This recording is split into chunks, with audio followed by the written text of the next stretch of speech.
All right, there we are. Hello and good evening out there, friends. Hey, friends. It is wonderful to see you all again on this Tuesday evening. Um, as always, I am Ash King, your favorite non binary dungeon master. And with me tonight is. Michael Cross, just the dude. Just the dude. The dude. I was a white Russian I don't know, man. I think that nickname's already taken. yeah. I think I'm you just might yeah. you might get in trouble for that one. I'm That's gonna true. resize our. Give me just a second here. Yeah. Because you're looking a little weird on the. It is kind of weird. Why is Oh, there we go. OBS did Yeah. something. Hold on. OBS is always doing things that I'm just like, what are you doing? Why? Why OBS? Why? But there we go. That's better. There we go. All right. Well, welcome back to Yes. A&M Talk D&D. Last time we went over the first chapter Yes. of Van Richten's Guide to Ravenloft. This wonderful book that I came don't have out. the book. I'd show you the D&D Beyond. That's all I got. That's all I I'm hoping for my anniversary that my wife's going to get that for me. that you will get a copy of this lovely beautiful thing here. Or Father's Day. I'll, really. Yeah, I'm gonna say I'm Father's nothing. Day. Father's Day's coming up. That would be a Great gift. great gift for Father's Day. To my favorite dreadlord. Here's to my first and favorite dreadlord. We love you forever. Well, speaking of dreadlords, that's one of the topics for tonight's discussion. Yeah. Because last time we went over chapter 1 of Van Richten's, which was the new character options, which there's not a whole lot there. Mostly because, as we talked about last time, this is very much a Dungeon Master Yeah. supplement. This is a dungeon mesh. The chapter one is really for the players, but I gotta say, I don't know if I'm ever gonna run a Domain of Dread campaign. I don't DM that often. I'm usually a player.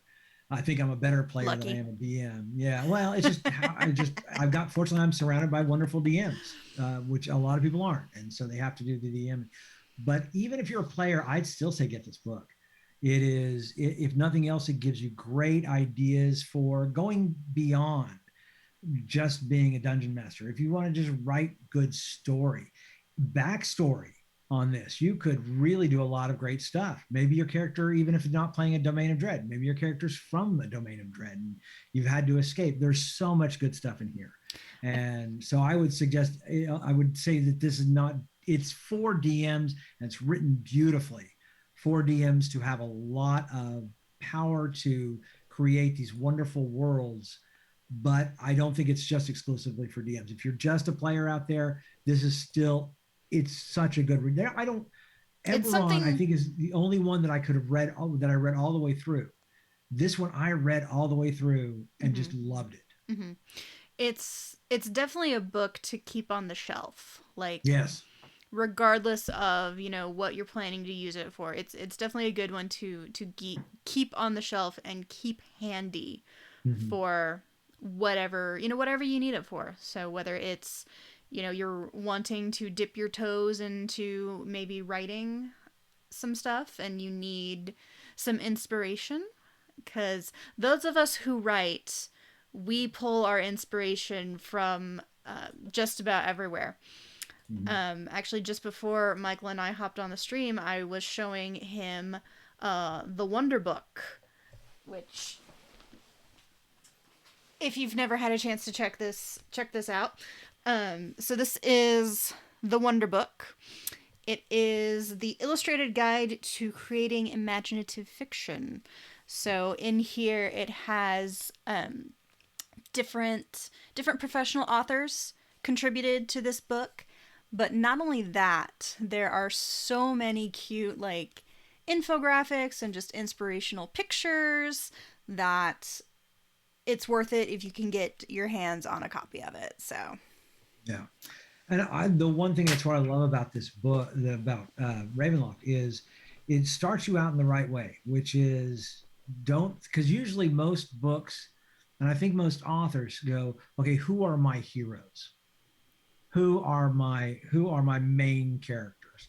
And this one says, don't even think about your main characters yet. Think about your dreadlord. Now, what I do also love about this book is the first thing it says is your dreadlord should be based off of your players or your players' characters. Let's, because so you go back, the first thing you do, ask your characters for what are your goals, what are your bonds, and then take that and put it into a blender and make the most evil, awful thing you put can it do out of it. put it in a blender, and then you're going to add in a cup of tears, organically sourced from the nightmares of children. Then you're going to add in a dash of grave dirt and 2/3 of a cup of just utter terror. And then you're going to put that on high. Mhm. Best served chilled. Suck out all the hope because you don't need that anywhere. You don't need that. Don't need that. That's just a waste of time. Well, actually, Michael, that has been a sticking point for some old school Ravenloft fans Really? recently. Mm-hmm. So one of the things about old school Ravenloft, and especially about Barovia itself, Barovia is supposed to have a day and a night and a dark and a light side. Oh, It's supposed to be the most beautiful, gorgeous countryside that you have ever seen in your life during the day. ah, It's only when the sun goes down that the monsters come out to play and everyone has to lock their doors and huddle in their homes at night. yeah. They've changed all that. It's now it's. I saw a T-shirt the other day that said "It's never sunny in Barovia." I thought that's fabulous. Mm-hmm. Man, what I do is I love that idea because then you can really bring in maybe a kobold character or a drow or anybody who's sensitive to sunlight. They don't ever have to worry about it. So it really informs who your decision you're on who you're playing if you go into some place like Barovia. Now, not all domains of dread because some of them are very sunny, and we'll get to Mm-hmm. those domains next week. But there, I love the fact that there are a variety of domains to choose from. Of course, you can make your own as well, but in the ones and I think it's like more than 20 different ones, and it's I cool. haven't even counted yet. I'm Yeah. not gonna lie. It's uh, I'm still getting to that part of the book because, like I said, I've been reading it very slowly, been trying to kind Hmm. of digest things a little more and kind of think about things a little more. So let's jump right in. Yeah. Let's jump in and talk about how. I mean, we've already talked a little bit, touched a little bit on how to create your ideal Dark Lord, Right. but at at the start of everything, what you have to start with is a story. Yes. You have to start with the story of your Dark Lord because Hmm. all of the most popular Dark Lords, all of the ones that have been the longest lasting and we keep going back to them because they have such compelling stories and Hmm. such compelling narratives. Right.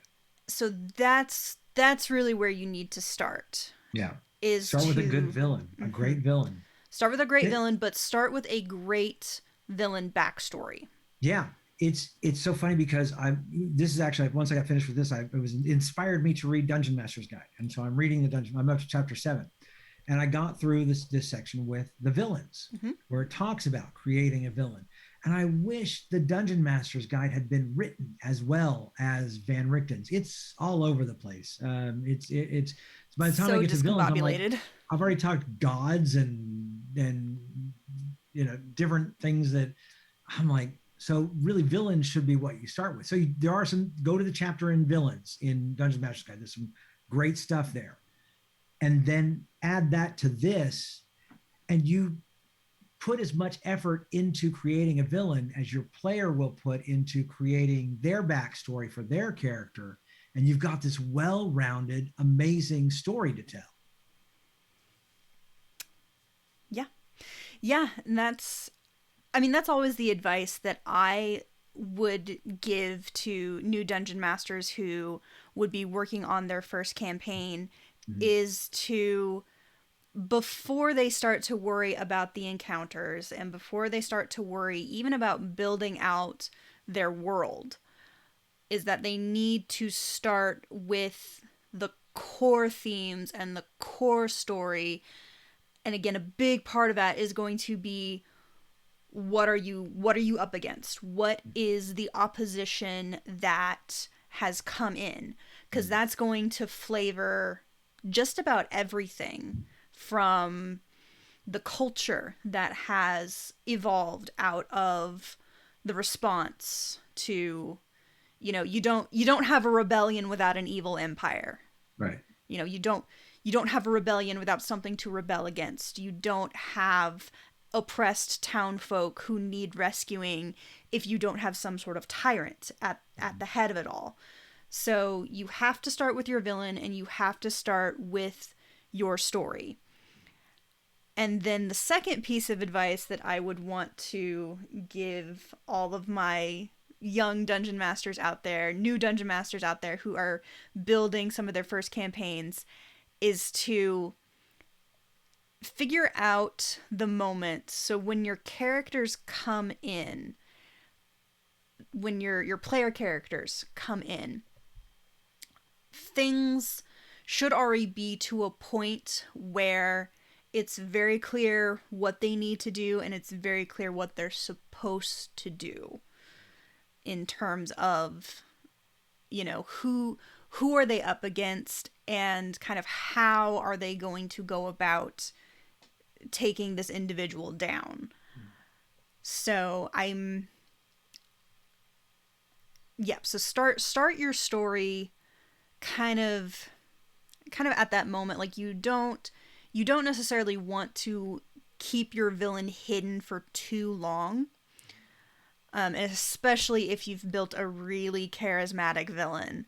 Right. I remember in the Curse of Strahd book, one of the things that they pointed out was that Strahd should constantly be toying with the player characters. He should be just as much a presence in the story as the player characters. So never be afraid to just have, your villain show up to monologue for a little bit. Right. Or if nothing else, the villain should be Strahd. Well, it's in the book. It's the name of the book. He is a part of the story, even if he's not in the room. Yes. It is the reactions you have with the villagers. It is the reactions you have when you're just exploring the land. Strahd is infused He in is the land ancient. He is the itself. Yeah. land. And so you get that feeling, and I think that's the idea. Even if you, and like I said, if you take the idea of making this villain and made a non-domain of dread story where you're in favor, but you still start out with a villain, you might not have your villain for 3 to 5 to 7 levels of your character, but he's there. He's there, and maybe he's working these little machinations with your characters because you've already created him. You don't have to worry about creating him later when you're going, okay, now how do I fit in some kind Or of villain her, at the or end? them. That's right. That's them, period. I mean, just you don't have to think about fitting them in at all. You go, I've got this. And they might not even realize there's a villain involved. You do. As a DM, you know that there's a villain involved. And that really formulates how you're going to go with the rest of this story, even if you're making it up from week to week. Mm-hmm. If you start out with that villain, you have a purpose. You have a goal in mind. You might not even have a final battle, but you've got a goal in mind. And that's to finally face off against some kind of villain. Exactly. Yeah, and it really does have to be,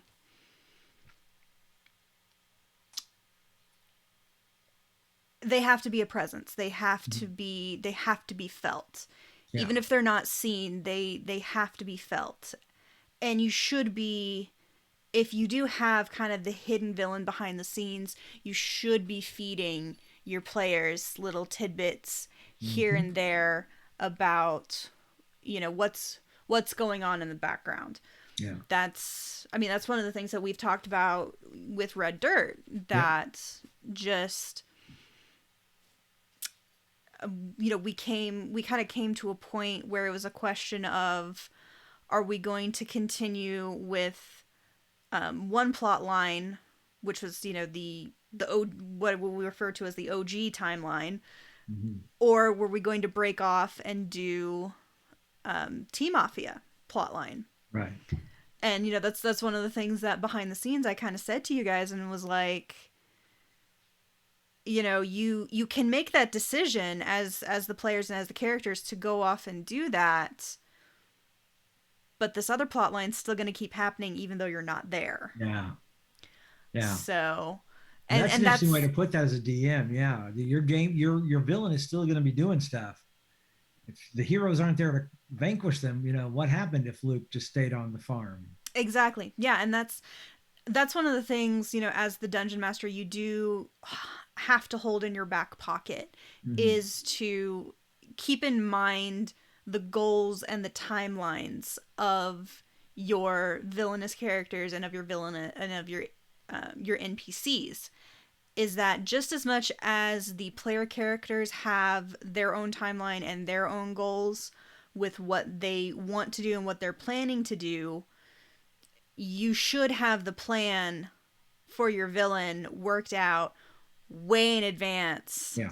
And so, yeah, if the players do decide to goof off too much, then they come across the town that they were supposed to save, but suddenly it's in flames because they weren't there to do anything. Yeah. Actions should have consequences, Always. but so too should inaction. Right. And since in the domains of dread, the Dark Lord is the domain. He's the only reason there's a domain in the first place is because of this Dark Lord. You don't have a domain without a Dark Lord, and you don't Right. have a Dark Lord without the domain. Right. Unless it's Aslan Rex for some reason. I still, although I love the premise of that, and we'll get to that next week. But the idea that he's gone and they're battling over who's going to be the next Dark Lord, I thought that's hilarious. I think it's fantastic. Like, how can we mess with this one? Right. There's so many Anyway, good, and again, it's a good concept, you know. yeah. What do you do when your Dark Lord for some reason is gone? He checks out. Where'd he go? Who knows? But Peace out. apparently the domain is falling apart because they don't have anyone in power. So yeah, it's great stuff there. So once you've created, and I mean, again, I'm looking through all this stuff, and it is, I mean, take all this stuff and add it. If you don't make backstories for your characters, people, this is the kind of, obviously not these exact things, but these are the questions you should be asking. What was my childhood like? Who did I love? Did they love me back? Who did I hurt? Who did I help? All these things should be going into your players. And like I said, I'm a player. I believe in backstories. To me, they inform who I play as a player, but more importantly, it informs my dungeon master of who my character is, and then they can build a world around because I am the hero of the story. So how does everything work toward that? And that's the DM's job, and Ash does a fabulous job of making sure that all of our backstories still play into who we are, and mainly because we gave it to them. We made sure that Ash had these so that it would be a more fulfilling story for everyone. So if you're a player out there, look over these, because you should still be asking yourself many of the same questions, not necessarily the darker stuff because you're a hero, but even a hero has its, But do say you a have your hero, a darkness? hero without some sort of flaws and Oh some yeah. sort of kind of darker edge to them that can be used, you know, for temptations, Mm-hmm. for moments of failure. That's something. That's also something we kind of talk about in the behind the scenes at Red Dirt. Is the there are so many players who, because obviously this is fantasy, and one of the things about fantasy is the power that fantasy gives people. Mm-hmm. And so people want to play powerful, competent characters who are always doing the right thing and are always in the right and never failing. Don't be afraid to let your character fail. Mm-hmm. Don't be afraid to let your character have those things that trip them up, those flaws, and play into those flaws. If a flaw isn't a flaw, if you're not utilizing a flaw and the flaw is not coming up, it's not a flaw. And Right. it's frankly, it's just people trying to, they say, "Oh, my character has a dark and mysterious past that I can never reveal and terrible Mm-hmm. things happen." But you never tell your DM what that dark and mysterious past is and why those terrible things happen. Then you're just a Mary Sue. Yeah. And also because you should tell your DM that, because your DM should know that. Now you might not reveal it to your players. I mean your fellow players, because that might be just a dark secret that you don't ever want. But your DM should know it, because your DM is should be all powerful, all seeing, but they can't be that if they don't know who you are. They still have to know what the dark secret is. Definitely you should have that. A flaw just adds so much to a character, because if we can't, as a hero, we can't rise to be heroes unless we have hit that dark despair at some point, either within our past or within the game. I mean, it's And literally a whole section of the hero's journey, yes, the dark night of the soul, the descent into the underworld, right, where you're at. It's only when the heroes get to their lowest point that they can then, because that's what makes a hero. yeah, A hero is defined and is decided by the fact that, they have gotten down to their lowest point. They have, everything seems to be stacked against them, and yet they Right. choose, they make the choice to rise. And Right. they make the choice to continue on and to not give up that fight, even in the face of overwhelming odds. Yeah.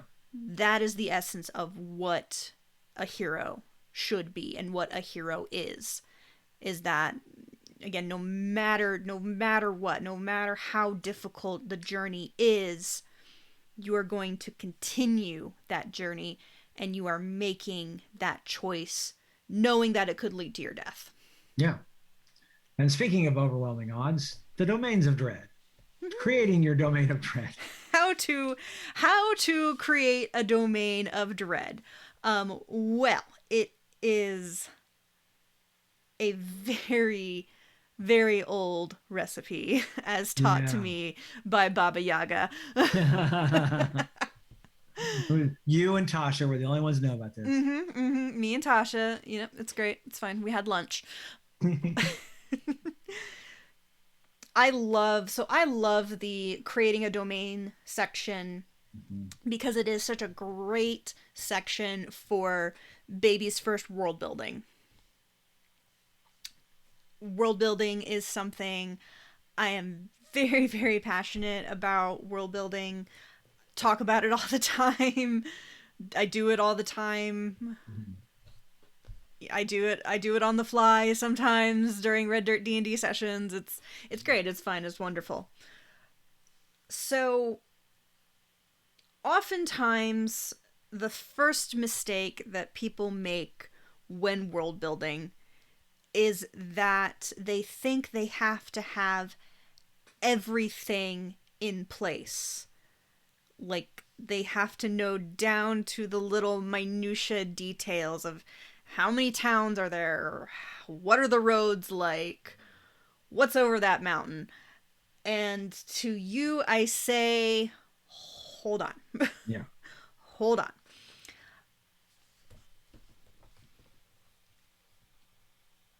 So, so the creating a domain section really takes you step by step through everything you would need to have in place at the beginning of a campaign. Now, you can always expand. If you leave blank spots on the map, you can always fill those in. So never be afraid. Never be afraid to just go at it with an empty map and like one town and a castle and a dungeon, and that's all you need to start off with. You can continue building as you go. So don't feel like you have to have everything quite in place. What this gives you and what this talks about, obviously it gives you the basic the basic assumptions. The building blocks. Yeah. Oh yeah. Yeah. I'm not going to say rules cuz there's no hard and fast rules, but basic assumptions. The difference between the two is that with an assumption can be questioned. An assumption can be changed if it suits the story that you're wanting to tell. Rules, of course, are there to be broken. Well, and it also the story is also built by not just you. Once the game begins, it's built by you and the players. Again, reading the Dungeon Master's Guide, I love the fact that once you do get into the world building section, it talks about just make a town and then build out from there. Now, what I love about the Domains of Dread is it starts to write out, okay, yes, you make this domain of dread. Now, it's not telling you pick this amount of towns, you pick this kinds of mountains, you pick, what is the overarching idea behind your domain? Think about that. Think about your dread lord. But then you could still start out with the small town and the church and build it from there. Let the characters build it. The funny thing I love about the Dungeon Master's Guide, it says start out really small, but it starts out, pick your gods. Like, what? Come on, Dungeon Master's Guide. As we're eventually going to talk about with the Dungeon Master's Guide, do not start with part 1 of the Dungeon Master's Guide. No. Start with part 2. Yes. Start Yes. there. But Forget about the but multiverse for a minute. right, and yes, again, it goes into like all the planes and stuff. Yeah, Like, well, forget I just about want to that. create Forget a about that. town. Throw that out. But I love the fact that it doesn't tell you what a domain should look like, but it should be the feeling of it. Yes. What is the idea behind this? What is, and especially what kind of horror? And of course, they get into the types of horror later on in this chapter as well. But what is it that's driving this and your dread lord? What is the reason for the dark powers to have created this space? You can always build out towns and people and non-player characters. That can all come later. But the first part is to develop the world. But then, and what the problem I think is Ash. Most people think, oh, they go, oh, world building. That means I have to build the mountains and the cities and the towns and the roads to go here to there and rivers and lakes and oceans and you know, but you have to have an idea behind your world. If even if you're not doing Domains of Dread, are you doing a sword and sorcery? Are you doing a high fantasy? Are you doing a low fantasy? What is exactly are you doing with this world? What's the idea behind it? Yeah, as I said, I will repeat myself again. Start with your story, Mm-hmm. because figuring out the type of story that you want to tell with your world, that is going to inform so many of the choices that you make as you're crafting your towns and crafting the world around your characters. Mm-hmm. Yeah, and like literally that's what this says for starting to create a domain of dread is start with the feeling. Mm-hmm. Start with the core question of your domain. Because again, remember, if we're building a domain of dread, we are building a prison for a dark lord. Right. So the domain is going to be a mirror reflection of what your dark lord wants and desires. And it's the dark powers twisting that to take what they desire and ensure that they're never going to get it. Mm-hmm. But it's dangling just there, Yeah.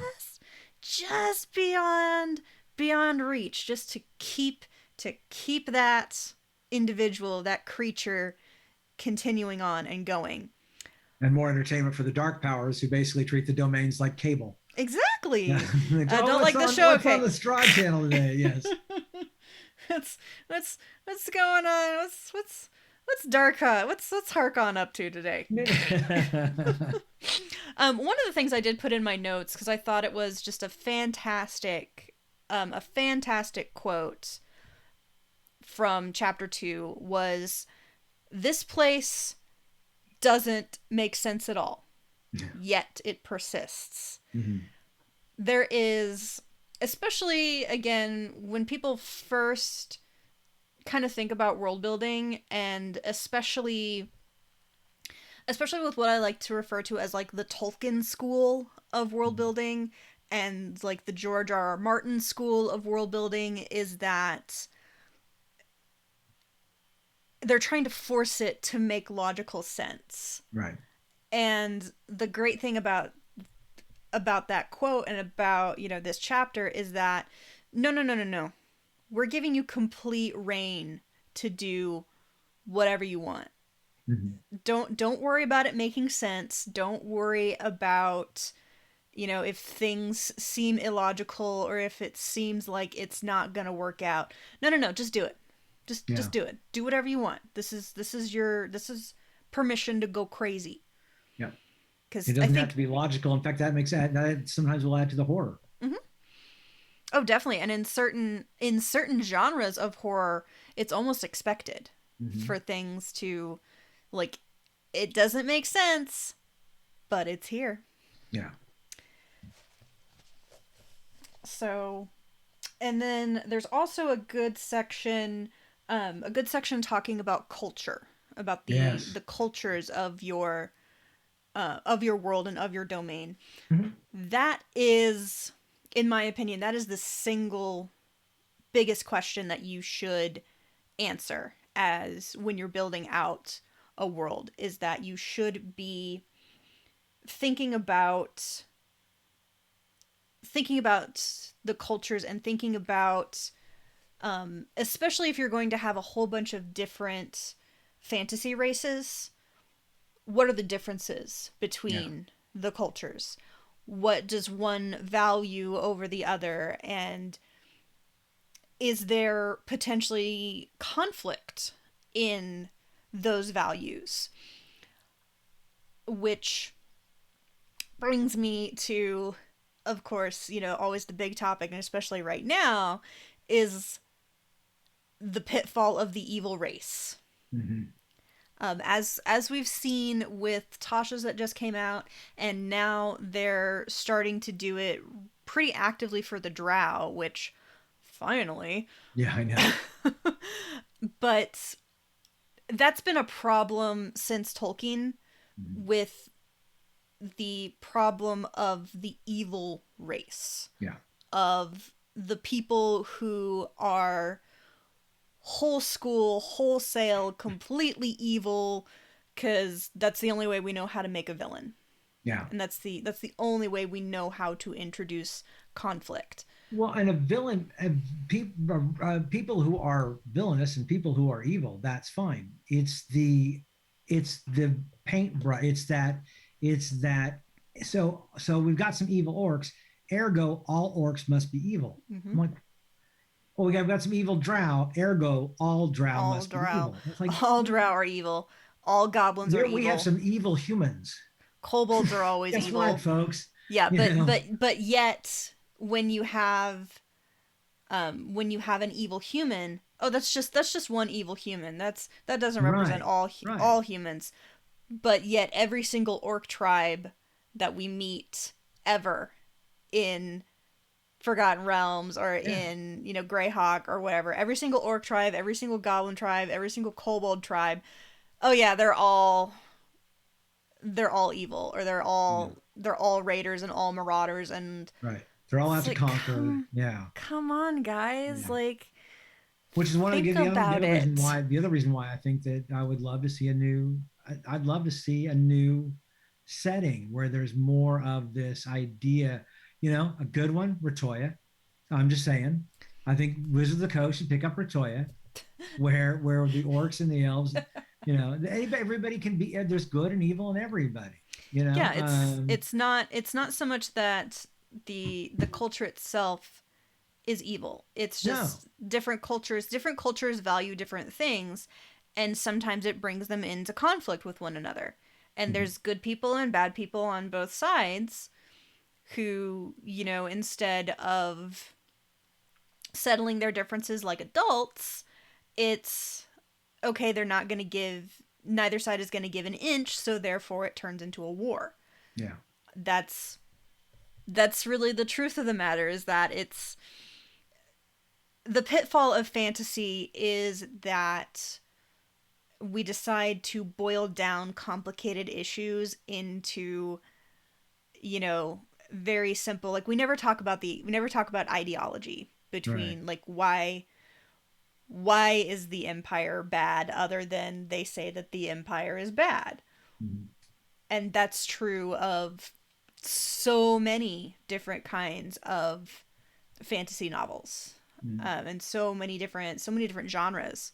Um, and of course, I did actually see there was an interesting post a while back talking about how, especially in Western media, the group that has the defined ideology is usually the bad people. Yeah.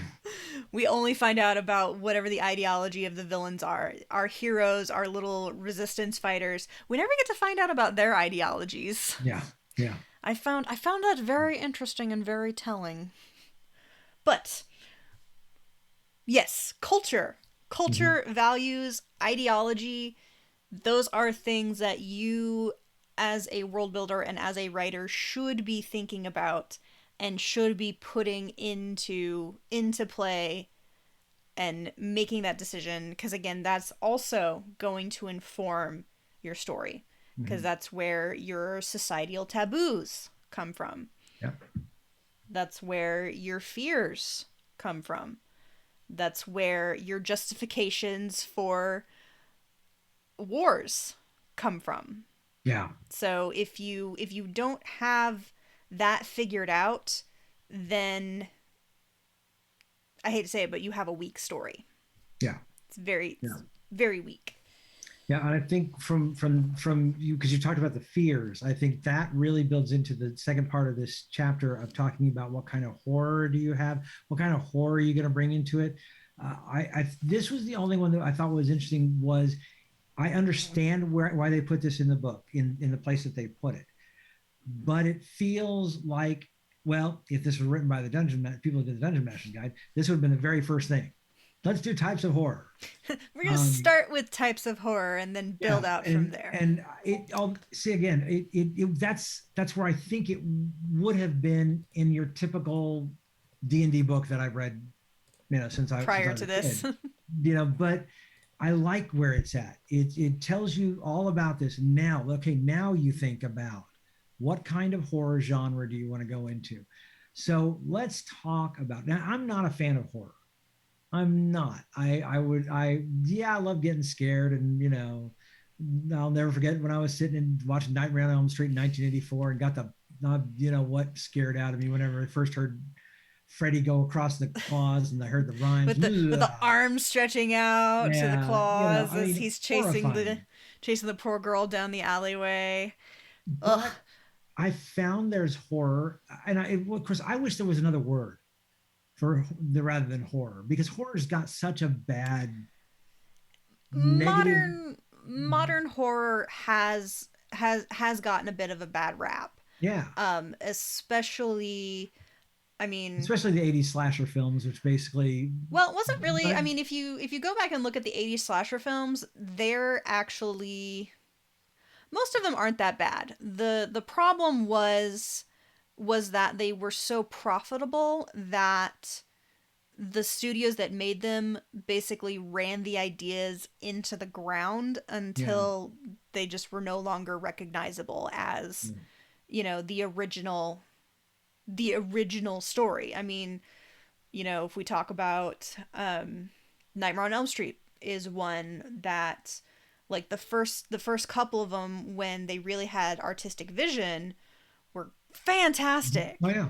The and then original they lost it. Halloween, they were great. um My problem with the 80s, when the 80s horror the got in, they blurred the line a lot between sexuality and violence, and especially masculine sexuality and violence. And there's a lot of there are many essays out there on the web if oh you want to oh find oh them yeah. on how There's horrible they were in toxic masculinity and sexual victimization of women.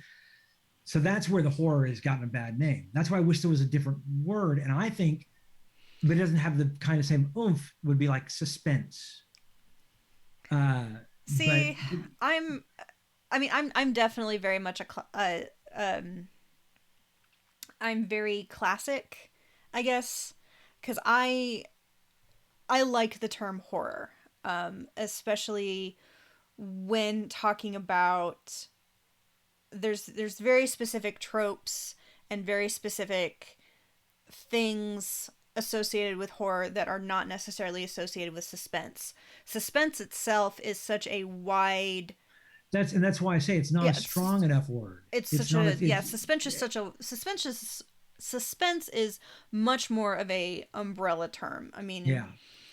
and And so there's no word really out there yeah. for scare the pants off of you besides horror. I wish there was another one. I wish we need to create up another word for because but now, but once we look at these horrors, um, I was immediately, now granted, I can tell you right off the bat, body horror. If I was at a table and someone said I'm going to do body horror, it's like I don't know if I could sit at that table. I can tell you right out because Body it horror is very, it's one of those that it very easily runs into problems, mhm. specifically because historically body horror has been very ableist, because for some people, the only way that they know how to do body horror is basically, what is an able-bodied person's worst nightmare.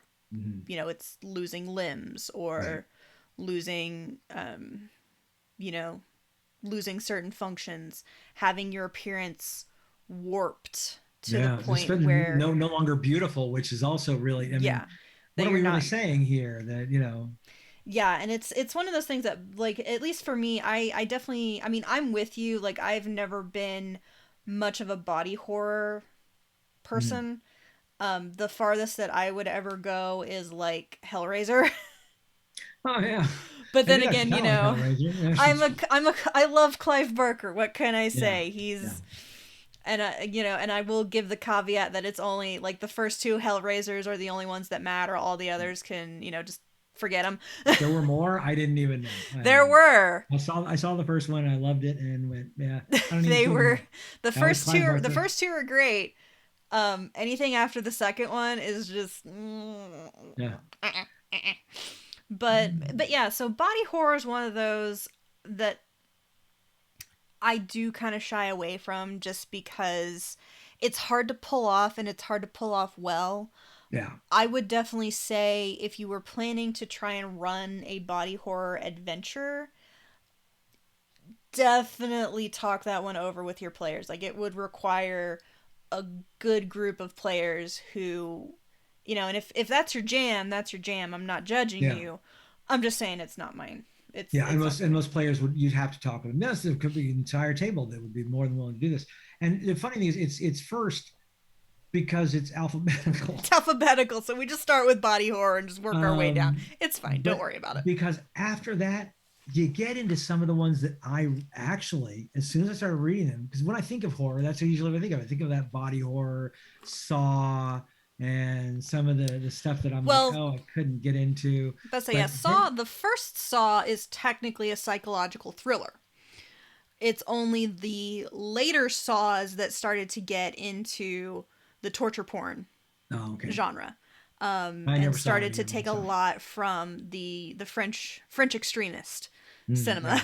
yeah, Excuse me, let yeah. me just turn this into a horror history of horror podcast. It's fine. Don't worry about it. Well, now once we get past body horror, I don't think there was one of these that I didn't think I would love to play it. Cosmic horror.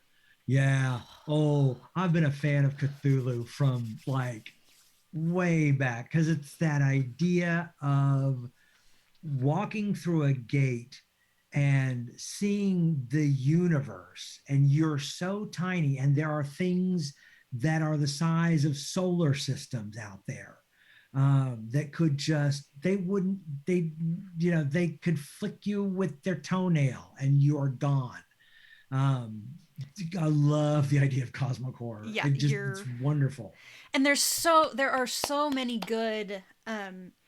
I think cosmic horror is another one that's a little difficult to pull off, because of the fact that, unfortunately, with cosmic horror, you can't really win with Yeah. cosmic horror, because the entire point of cosmic horror, in some circles it's kind of called like existentialist horror. Mhm. The entire thing about cosmic horror is that it comes down to the fact that you and your actions are so infinitely small compared to the threat that you're going up against, that the best thing you can do is survive.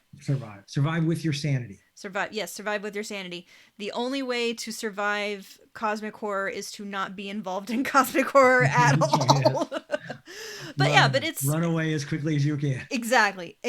I actually personally feel that cosmic horror, again, yeah, it's one of those, it's very difficult to pull off, and to pull, it's another one that's difficult to pull off, and to pull it off right, because especially in like Dungeons and Dragons, our modus operandi is, I'm gonna fight God. Yeah. I'm gonna fight God and I'm gonna win. Yeah. Well, in a proper cosmic horror, you Yeah. might stand at the face of God, but then go insane because you literally cannot Yes. process God. Yeah. So, the best you could do is stop God's cult from summoning God. That's right. You can at least maybe stop them from happening and hopefully get out with your sanity intact. Exactly, exactly. And again, and that's my whole thing too, is that there are technically other RPGs out there that like Cosmic Horror is what they specialize in, Right. but there are so many cool like D&D like aberration creatures. Mm-hmm. Yeah. Like, again, the mind flayers, like Right. those things are such cosmic horror fodder that it's not even funny. Yeah. I mean, and they scare the. I don't think I've very rarely taken on mind flayers because I've very rarely been powerful enough, and they scare the because I've always faced them at lower levels and just They scare the bejesus out of me, and then but just looking at their life cycle is Mhm. just ooh. Yes. Mhm. But That and the Ylockle, the Ylockle, I think it's called. the Yugloths. No, the Ylockle, the Drow handmaidens of Lolth. Oh well, yeah, they're part of the Yugloth. Yeah, but it's just that every time I see them, I'm like, yeah. Uh, so then we go into dark fantasy, and I'm Yes. like, yeah, that if nothing else, I think start it even if you're not doing a domain of dread. Look over the dark fantasy because again, there should be moments of darkness. I was thinking the other day about how television shows that aren't necessarily horror um, will every now and then have their horror episode that will just kind of change things. And so that's why I think when you're making a campaign, maybe you've got one of the adventures is in a kind of a dark realm that doesn't even necessarily be in a domain, but maybe a darker part, or a cavern, a catacomb, a haunted house, something, old abandoned cathedral or castle. Add these into your story if you're a dungeon master. Your players will thank you because they will never forget it. Oh yeah. No. So, Dark. I would easily say that dark.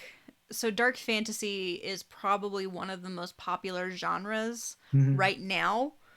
Like between Stranger Things and Mhm. what was the one?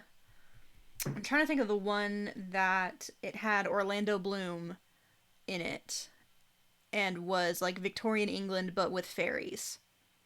Oh, I never saw it. Yes, but I yes, I can't know what remember you're the name talking of about. it, It but was on a, that's yeah, dark fantasy. the new Shadow and Bone on Yeah, Netflix. Shadow and Bone, The like Nevers on HBO. yeah. It's all over the place now. Yeah. But say like I would even say like there's a handful of different Netflix series. I think like Cursed, I think would technically Yes. fall under the dark fantasy umbrella. So there's dark fantasy is really experiencing a bit of a just a bit of a surge right Yeah. now. Um, I think probably because everyone's trying to make the next Witcher. Yeah, and then there's another one that just it because it's fantasy, but it's not necessarily a good place to be, and not a good place because of the supernatural elements, rather than it was never a good place to be in Westeros because people were killing each other. Oh It wasn't yeah, because but but dark fantasy deals with the idea that there are supernatural powers against you, yes, and and the only way to battle is you've got to stand up and be the hero. Again, what we are talking about the earlier on in this hour, that you've got to stand up and fight the dark powers. You know that's what makes you a hero. Not necessarily that you're the strongest or the fastest or the best, but the fact that you stand up and decide you're going to take them on. yes, And that is what dark fantasy allows. It allows for heroes to truly shine. Because if it's all good and fun and fantastic fantasy or a high fantasy, or, you just go, well, someone else can do it. There's heroes. I throw a rock, I hit an adventurer. what was it? Oh Lord, it was the list. basically like the list of things to never do, or the Dark Lord's list of like things that you need to make sure you do. It's like I will make sure that regularly a young man will scale the center square and announce that he's going to try and overthrow the Dark Lord, and that he fails, just to keep the peasants like from ever like really rallying against me. Yeah. Then we get into folk horror, Folk which horror. I mean, we all grew up with the Grimm's brothers, the fairy tales, we were weaned on the werewolves and the vampires and things that go bump in the night, children of the night. Uh, With and sweet that's music they really so make. there is, and folk horror is genetic. I mean, it is ingrained into us from our past lives and just on and on in our genetics, that it's heredity, and so that's what I love about folk horror. Folk horror, it is definitely one of those genres. Again, that's another like genre right now that's really Mm-hmm. having a lot of um it's getting a lot of love lately. I blame Es- Supernatural. yeah, especially we're not going to talk about Supernatural. Supernatural started. Look, Yeah, Supernatural I kind haven't of. watched it since it first started, and I Yeah, loved it then, and I quit back about, I don't know, season 6 or something like that. yeah. No, season five. Just that's where you stop. Just season five. They jump the shark. They fight God. No, don't. We're not going to get into that. But folk tales and mining those old stories, Mhm. that should kind of be one of the first places you start when you're looking for inspiration, because there is so much, and it's so interesting to just see, what were people scared of in the past, and what were people warning people about in the past. And there's just so many cool stories, and so many things that can be inspirational. Well, and that's where D&D got its basis too. Gary Gygax, almost everything he did, now he created some wonderful original things like the Beholder and stuff. But for the most part, almost all his stuff he pulled out from was from mythology, especially a lot of Judeo-Christian myths and beliefs, and you go back to a lot of pagan beliefs and pagan creatures and creations that were made.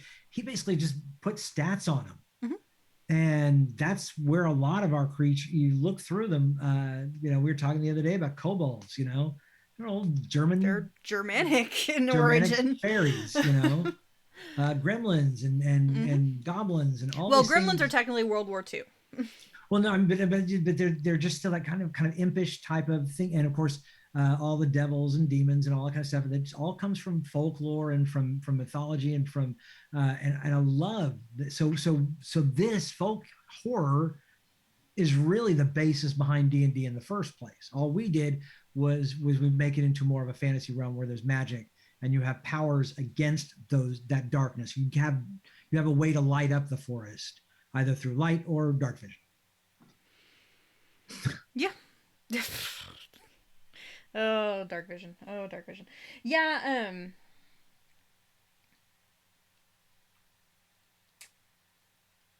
yeah, I really love a lot of the concepts in some of the folk horror stories, just because it's so classic and it's so visceral, and you can still make it relevant. I mean, heck, look at the success of Midsommar.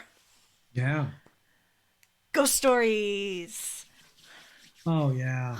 Yeah. The classic. We're running out of time here. We are running out of time. Um Okay, here we go. So I want to ask this, and we have anyone here. Okay. Do you want to start up with ghost stories next week? yeah, let's start with ghost stories next week. We'll We don't start. have to break this up into every chapter. We can just go till we're done talking, and Yeah, I would say we're technically almost done, so let's just finish this out and we can talk Domains of Dread next week. yeah. Um but yeah, so ghost stories. Yes. Ghost stories, ghost stories, ghost stories. I love how ghost stories really can scale. Mhm. So it can either be a single place that is dealing with a ghost story, or it can be an entire town or an entire country that is having to deal with a ghost story. I mean, it's literally the most classic thing that people tell one another is the stories of whether it's the dead coming back to extract vengeance or right wrongs or trying to point out a mystery. Ghost stories really are like the classic backbone Mhm. of horror. I mean, they are our first horror stories are all ghost stories. Because the fear of death and what happens after we die. I mean, that's been the question. Yeah, it's It's always been the question that's since the yeah, dawn of since time. the first person died, they went, I wonder what happened to him. What happened? Where did they go? Um. So yeah. So ghost stories, and I mean, I would say that ghost stories have definitely been. There's so many examples of ghost stories Mhm. that have been done in D&D that you can pull from to work on to build something new and something fantastic. I have written a couple myself because I do like that, and I do like playing around in that particular little realm of horror. Yeah. And then of course, if you ever need a good, just a good movie for just inspiration is, um, Guillermo del Toro's Crimson Peak. I mean, you can't Mhm. get a better love story to ghost stories than Crimson Peak. Right. Gothic horror. Gothic horror. Now, I love this. I did not realize what Gothic horror. I mean, I know if someone showed me this is Gothic horror, I know, okay, great. But the way they explain it, that it talks about shattering the illusion of humanity in a poignant way by holding a mirror up to us and saying, look at what we truly are and look at what we pretend to be. And I'm like, I had never thought of it that way. I had never put that together until this book went, this is what it's about. I'm like, oh, now I understand. Yeah. Yes, Gothic horror, or as I sometimes like to call it, OG horror, Mm-hmm. because all of the stories that we commonly associate as classic horror stories, so Dracula, the Wolfman, Frankenstein, Mm-hmm. those are all Gothic horror stories because they're not, especially when you go back to the original texts, the horror and the fear come from the fact that, yes, this is a reflection of humanity, even though we're telling stories about these monstrous beings. Right. Frankenstein itself is not necessarily about the monster, it is about the reaction of Dr. Frankenstein Mm-hmm. creating this, and what does it mean if he creates this. Right. The story of Dracula is the story of people coming to terms with history and with again these hungers, because the thing Mm-hmm. about vampires is it's all about the hunger, and it's hunger for power, hunger for love, hunger for wealth and immortality, and Yeah. what does it mean when you get that, and especially if in order to get that you have to continue to do horrific things like Mm-hmm. drinking the blood of virgins. Right. With the Wolfman, it's that um It's the it's the curse. it's the well it's the It's curse, yeah. but again um it's the question of letting yourself really go and Yeah. really giving into animal nature, because that's what all werewolf stories have always been about. Is it's the fight of the inner beast. Are you controlling and reining in your inner beast, or are you just letting it go Right. and just going for it? So much like the Jekyll and Hyde stories as well, Mm-hmm. which is another very great Gothic horror story. Yeah. And I thought the other thing that's really amazing is that's also fits into what I love, the really great sci-fi, science fiction, where it holds up a mirror not to the future or tries to predict the future. The idea behind truly great sci-fi is it holds a mirror to us and who we are. And so now, of course, obviously, totally different genres. But the idea is still the same. To hold a mirror to yourself, one of them is trying to teach you, the other one is trying to scare you because of who you are. It's basically it's trying to scare you, and it not even just scare you, but just make you think yeah, about, you know, what does this mean for us, and what does this mean for, you know, for humanity, and for, you know, for our individual selves. mm-hmm. So yeah, gothic horror is definitely, again, you know, that is all of your OG, your original. Mm-hmm. If we're gonna talk about, if ghost stories and folk stories are the kind of the backbones and the most primitive versions of horror, gothic horror is the first time we really started to use horror as a reflection of the self and not just the threat from the outside coming in. Right. It So, wasn't just, and it also wasn't just to scare you, just to scare you. There was thought behind it. mm-hmm. There was a thought process, and I like that. That's what I love about Gothic. Very quickly, other horror genres, disaster horror. Uh, Interesting way they put them in the domains, and we'll talk about the domains. I don't like the disaster movies because they always, but the idea behind that they do for this is really interesting. I love the disaster ones. Occult detective. I'd like to see that sometime later on in Red Dirt D&D, but you know, just maybe whatever. I mean, uh, occult detective really is that I would more say that's where supernatural would fit. true. Not I so just like much, yeah, not so when the much first folk season. as it would be occult detective, because that's Yeah, basically what they're trying to do.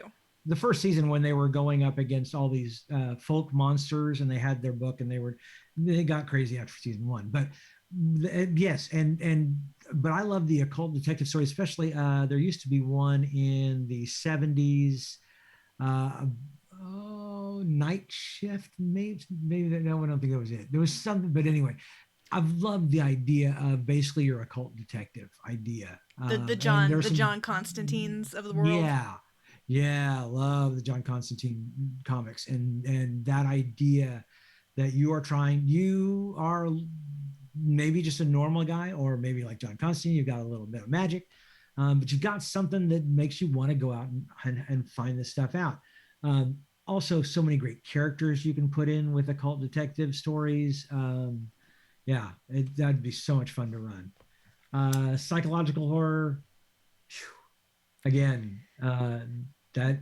That's another one of those horrors, just like cosmic horror and body horror. If you're Mhm, going to do psychological horror, definitely get your players' limits mhm, and figure out, you know, that's one of those that you have to go into eyes wide open because of the potential pitfalls in psychological horror.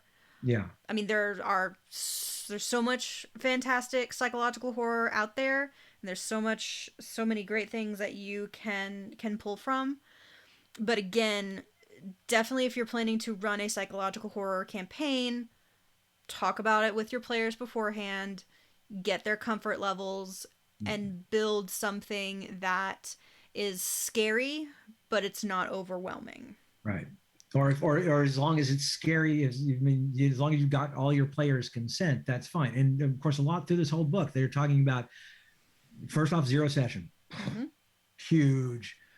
Have a zero session, but then also check back with your players. Make sure, are we still okay? Is this, I'm building this as being psychological, or they're dealing with the body horror, or dealing with the, are you okay for me to keep going? It's okay to say that, and it's okay for you as players to go, yeah, that went a little too far.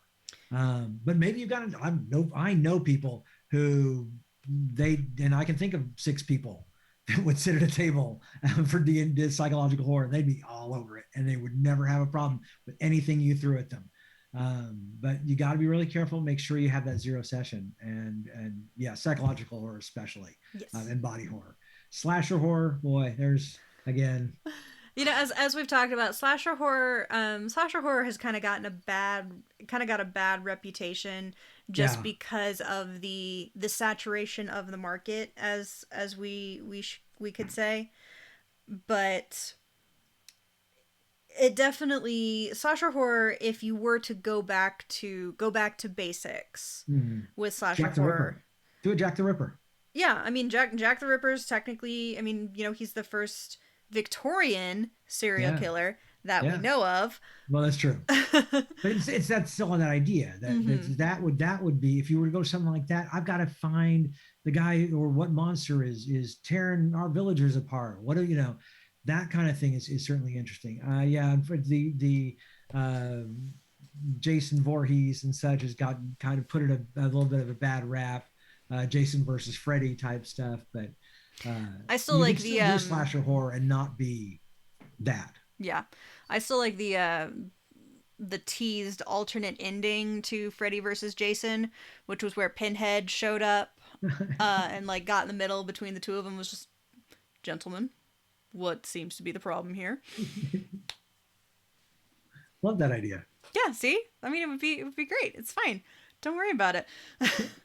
um yeah, it's definitely one of those things with horror. Again, there are so many different subgenres, Mhm. so many different ways to tell the same story that I highly highly encourage you, if it's something that you are really wanting to dive into and wanting to check it out, go for it. Yeah. There's so many great resources out there that will help you build what you want to build in such a way that it's fun for everybody. Yeah, and make this a collaborative game. It really pushes that is that this is a collaborative game between you and your players. Take the time to create this world with them because they'll help you craft that Dark Lord. They'll tell you what's good, what works for them, and what doesn't. So you can create the sort of this is. It's no longer the DM is fighting the players. The players are frightened of the DM. It's everybody sitting at a table and creating this beautiful story that now granted we do red deer D&D, so we share it with the whole world, but mostly D&D is about the only thing that people you share with are those people at the table, and they are memories you will keep with yourself with you forever and ever. And the next time you run into these people, if you haven't seen them for several years, you can reflect back on these moments. uh, and it's gorgeous. And the reason we do it is because we create this collaborative storytelling that is phenomenal. And I think that the D&D has really hit its stride in the last two books, and especially well two manuals. I haven't read Candlekeep, so I can't tell about that one, but I've heard it's fabulous. But with Tasha's and with this one, uh, really created this collaborative storytelling that becomes players and DMs telling great stories at a table. Yeah, I can't really say it any better myself, because that echoes a lot of my same thoughts about it. Is that at the end of the day, it's a collaborative effort, Mm. and there is no greater gift to a dungeon master than players that understand that and are happy and willing to give you those, to give you their backstories and to give you their opinions about where the story is going and what you're doing in the story. But the other side of that coin is that as a dungeon master, you do have to be willing to give up just a little bit of power. Because we always joke how, oh, the DM is God, the DM makes all the decisions. When, and for some DMs, that kind of goes to their head, and they get that attitude of, well, if you're not doing it the way I want you to do it, then what are you even doing? You're just it's a difference between playing a collaborative game versus playing your dungeon master's novel. Right. And you can tell when you're just playing a dungeon master's novel Mm. versus when you're actually in a collaborative effort to push the story forward and push it along. Mhm. So you have to be an active player, but then on the flip side, the DM does have to be willing to ease up on the reins a little bit and give players free reign to come up with stuff. Right. And then the players also do have to, you have to pick that up. You have to give as much as you get, Mhm. because that's the only way that it becomes really, like, it gets really great and really good when you've got a group working in cohesion Mhm. to push the story forward and not just, sit there and wallow in the starting town. But I think that's all that we have for you Yeah, we've gone tonight. over. We've Yeah. gone over a Well, little bit, but that's okay. You problem is know, we can talk D&D forever. Oh, right? I love this Goodness, game we so much. we would be here for 5 hours if Michael Yeah, didn't have to go to sleep. that's right. But I gotta be up at 2 o'clock in the morning. he's got a very early work day. But thank you all for joining us today. Thank you for hanging out with us this evening. We will be back again next week. Mm-hmm. Same bat time, same bat channel, talking about the domains of dread and Yeah. actually diving into all of these amazing worlds and the amazing, fantastic characters who occupy them. Yeah. And if you're listening on to Twitch or YouTube, make sure to check out Red Dirt D&D. New episodes drop every Wednesday, and we are just having so much fun. And boy, it's going all of a sudden. It's amazing. And I'm having so much fun coming up with new special effects that Ash throws at me. New sound effects that Ash throws at me. So I try to trip him up every week with just like, gotta be something. it's got to be something. Gotta figure out something just to trip him up, and I haven't done it yet, so I don't know. Yeah. I'll come up He's with something. he's amazing. But yeah, check out Red Dirt D&D on Twitter and Facebook. It's we are having a lot of fun doing this, and hopefully we're going to get more people. If you are already a listener, already a viewer, tell your friends, tell your family that this is going on, and we'd love to have them as well. So I'm Ash King, I'm Michael Cross. and we are signing off for the night. Stay safe, stay sane, watch out for the mists.